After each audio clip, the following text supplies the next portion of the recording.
Thank you. It is 16 years now since the murder of the black teenager Stephen Lawrence in Eltham in South London. And it's 10 years since the highly critical McPherson report on the police handling of that case, which accused the Metropolitan Police of institutional racism.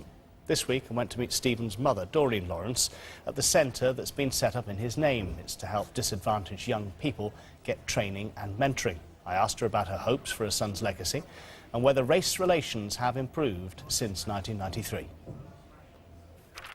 Hello, Doreen. I'm Chris Roberts from Sky. Nice to meet you. Hello, Chris. Nice meeting you. First time I've been to the centre, so ideally you can just kind of show me around and tell me what it's all about. This is just some of Stephen's work and just photographs of him as he was growing up. There's no doubt Doreen Lawrence is proud of the centre that bears her son's name, but at the same time she despairs that in the year since it's been opened, it's been vandalised not once, but 4 times.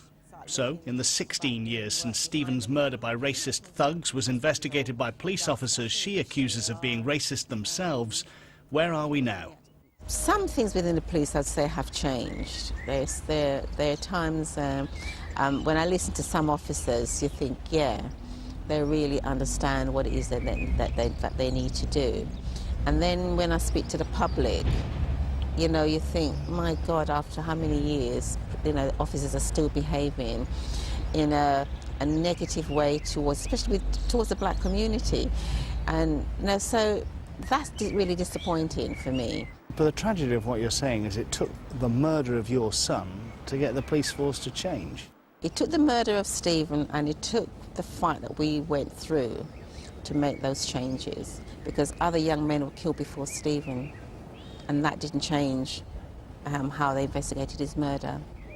Do you find it difficult when people like Ian Blair, the former head of the Met, says that he doesn't believe his officers were acting in a racist way when they investigated your son's murder? I find it quite staggering because he has never ever said that to me face to face, and I would like him to be able to tell me that. Say that to my face. Do you think he's in denial? He's definitely in denial because I'm sure at the time he accepted the report. Those officers were racist towards us. They were racist in the way they investigated Stephen's murder. The fact that they didn't investigate his murder until nearly 2-3 weeks after his death, because they're so busy investigating us as a family and Stephen, because they wanted to prove that we were criminals, wanted to prove that Stephen must be into drugs. So there's no other way of saying how they investigated Stephen's murder rather than to say that they were racist. And I would maintain that they were racist. And what about them being an institutionally racist organisation? Has that gone? No, I still think that they are. Because until you can have members of the public telling you that their experiences when they've been in contact with a police officer is different. Until I hear that, I will say that they're still institutional racists. Can you think of positive things that have come out of your son's terrible murder? I think there's little glimmer of hope, but not enough for people within the black community to feel satisfied that we've moved on to the extent that it is benefiting their lives. Doreen, I'm sure you think about Stephen every day, but does this centre help with the pain in a way? The pain, no. But what it does help is seeing people come in and seeing how the centre is used and how people use Stephen's name in a positive way.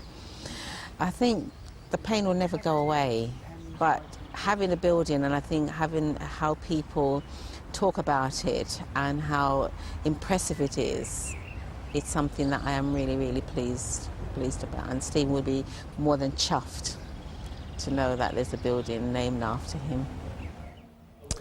So, 16 years after Stephen Lawrence's murder and 10 years after the McPherson report, is there still a problem of institutional racism in the Met Police?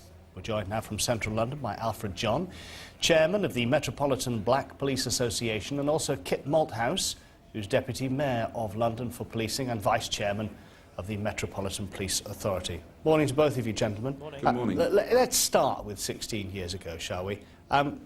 Do either of you agree with Sir Ian Blair when he says there was nothing racist about the way Stephen Lawrence's murder was investigated? Alfred, start with you. Absolutely not. And in fact, when he made that comment, I made it very clear that it was disappointing and a complete insult to the black community to say such things. And he had no reason to actually rake that up and make that statement. But I will also say that I don't believe that at the time that he made that comment, that it was a statement that the Metropolitan Police itself actually endorsed. Kit? Well, obviously, I wasn't around in London government 16 years ago, but it's obvious to me that there were serious problems about that investigation. And from my point of view, I like to think that the issues that there were around that investigation wouldn't reoccur now in the Metropolitan Police. And in fact, some of the very tragic teenage killings, particularly in the black community that we've seen over the last couple of years, have been investigated with a thoroughness that is exemplary, and we've caught a huge amount, if not getting on for 100% of the perpetrators of those murders. Alfred, does the police contain a higher proportion of racists than society at large? No, I wouldn't say that that's actually the problem when we start looking at society. I think that the Metropolitan Police is so big, employing 55,000 people. Whatever exists in society exists within the organisation. And that's not so much as to do with the Metropolitan Police. I think that if an organisation reaches that kind of critical mass, that it will contain all the elements within society. I think the real issue here is about racism, in the fact that it's still a dirty word inside the Metropolitan Police Service, and it's about how we deal with it. It's going to turn up. There's no two ways about that. But what we're saying is it's not effectively being dealt with properly in the organisation. People are not being held to account for their actions. Alfred, just to stay with you for a second, Kit, I'll come back to you in a second. How many ethnic minority officers are there in specialist crime units, anti-terrorism, firearms, robbery, for instance? It is phenomenally poor. We're talking single figures. We're talking 2%, 3% in these areas. These have been specific areas which, let's not forget, they were problems 10 years ago. They were problems before that, and today they are still problems. If we look at advancements in those areas, I'm afraid that we have not moved on in those areas. This isn't to say that, in actual fact, that the Met haven't made significant gains in particular areas, much to the benefit of the communities. But when we're talking about crime, when we're talking about crime in relation to black people, I still believe, as Doreen Lawrence does, and in actual fact, as even Trevor Phillips does, that the service that black people actually receive from the Metropolitan Police is inferior to that of the majority culture. Trevor Phillips certainly talked about it not being institutionally racist anymore. Kit, just come to you. The Equality and Human Rights Commission believes, as Alfred just said, that progress has definitely been made, but there is a sort of lingering life on Mars kind of feeling about some elements of the Met. Well, I wouldn't necessarily agree with that appraisal. I mean, I think Alfred's absolutely right. There has been massive change in the Metropolitan Police over the last 10 or so years in relation to issues around diversity and race. And I also think there's been a recognition at the Met that having a more diverse workforce makes them better crime fighters. And we've seen that in areas like Operation Trident, where there was identified to be a problem with gun crime in the black community, and the Met specifically designed with the community an operation to deal with that, and it's been massively successful. And one of the things we're trying to do now at the Met is to promulgate that idea that for the organisation to be better crime fighters, they need to be more diverse, notwithstanding the fact that it's the right thing to do anyway. And of course, we've set up our race and faith inquiry to look at exactly the issues that trouble Alfred, ideas of advancement and retention, particularly in areas of specialism where he's quite right, not enough progress has been made.